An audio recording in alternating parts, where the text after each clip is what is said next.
Alrighty, so this week we are talking about photographing crime scenes. Now, keep in mind, photographs themselves could be evidence. It's not always collecting evidence. Sometimes collecting a photograph of something will become the evidence itself. Think about photographs of people, like mugshots, and that we use mugshots when talking to victims of crimes to see if they can identify who a suspect would be.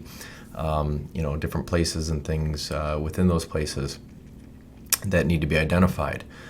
So do keep in mind that our photographs could be evidence as it relates to collecting objects, but also the fact that we will be able to testify to what we saw and did based on our photographs.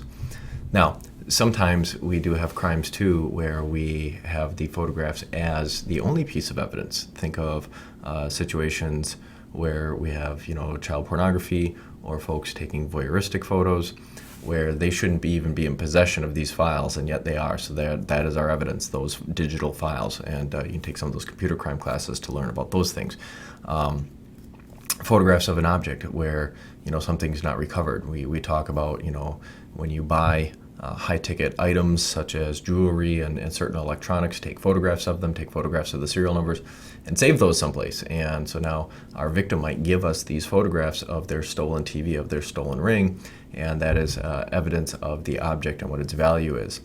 Sometimes too, as it relates to injuries and damage to property, we can snag photographs of those things so that this way we can prove it happened. This way our victim can heal, we can repair damaged property, and by the time this goes to court and trial, those injuries are now gone, but yet we can still show the jury that those injuries were there, whether it was physical injury to a person or whether it was damage to a property, criminal damage to property, fire, or otherwise.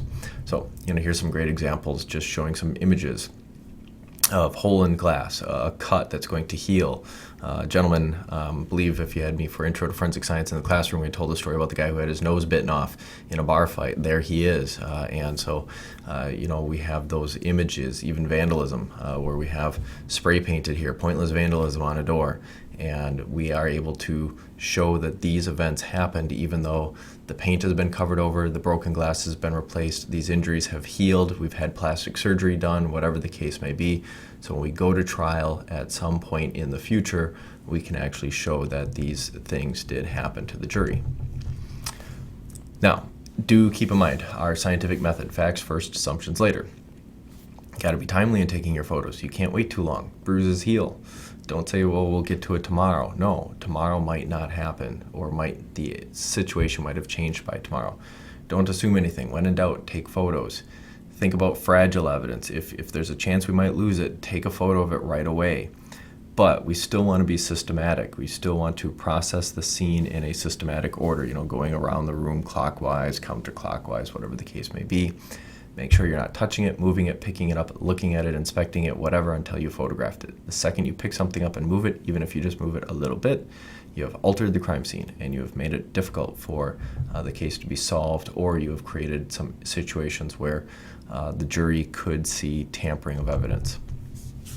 So the sequence: overall, mid-range, close-up. Don't forget we need to establish our location. So very early on your scene, we talked about like the photo placards. You should be taking pictures of that photo placard, saying what our case number is, what our date is, who you as the investigator are. Then we need to get our scene location. So what is the cross streets where we're at, where are we close to, what is the structure we're at, what is the address, etc., etc., etc. Then we do our overalls. Overalls are taking a picture of basically the room, that there could be evidence in this room. So typically when I take my overalls, I take one from the entrance, and then we talk about, say, the four corners. We can do additional photos, but the basic idea here is looking into the room and grabbing your four corners. Mid-ranges. Now we're beginning to show the evidence. In my overalls, yes, there's probably evidence there, but in my mid-range, now we're getting to the point where we can see evidence. So here we have, a mid-range of a park area. This is the path of travel of a suspect had taken. We can see there's footprints here. We're not interested in the details of the footprints. We're looking at the mid-range here of what is our likely path of travel for this person, what is there in close proximity to this evidence that tells us part of our visual storytelling idea, that our overall shows the whole location. Mid-range, now we're showing that you can see the detail of these footprints. You can see its proximity to the trash cans. Let's just say that something was dumped in the trash here, whatever the case may be. And then we get our close-ups where we actually can see the details of that shoe print. So that shoe print is one of these here. I don't care about the details of it. What I'm trying to do is, in the mid-range, put it into context. This is our path of travel. And now in the close-up, now we end up getting details. Keep in mind, we would take a close-up first without the ruler there, and then take a close-up again with that ruler there, or scale, if you will. Lots of different kinds of scales out there, folks. Use the proper scale for your crime scene. L-shaped scales are very, very good, but notice this is a smaller L-shaped scale for doing like a bullet casing versus a longer L-shaped scale for an impression left on a piece of fabric here. And we even have rulers that, or scales that are tape measures for photographic means. So use the appropriate scale for what you have. The L-shaped scale, again, a smaller one for the wound. Now, keep this in mind. We want the ruler straight. I can read this. I can't read this. Can you read this? I can't read this. This I can read. That. Can't. Can. Can't. So keep these rulers straight. Keep it in line. Don't bend the rulers either. The rulers are flexible. Don't bend them. We've talked about this before. I even held up a ruler and showed you how these things bend. You can read it here. You can't read it here. Read it here. Can't read it here.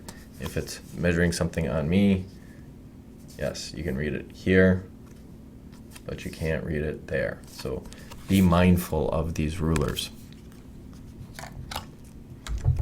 All right, so that's really what we have to talk about here as it relates to crime scene photography. It's kind of a callback to what we had talked about in the Intro to Forensic Science class. Overall, mid-range, close-up. Document your whole scene. When we talk next week about car crash investigations, we'll talk a little bit more in depth about some of these topics. Any questions? Feel free to contact me. Email, phone call, stop into the office, whatever the case may be, and I'm happy to help you out. Talk to you next week. Bye.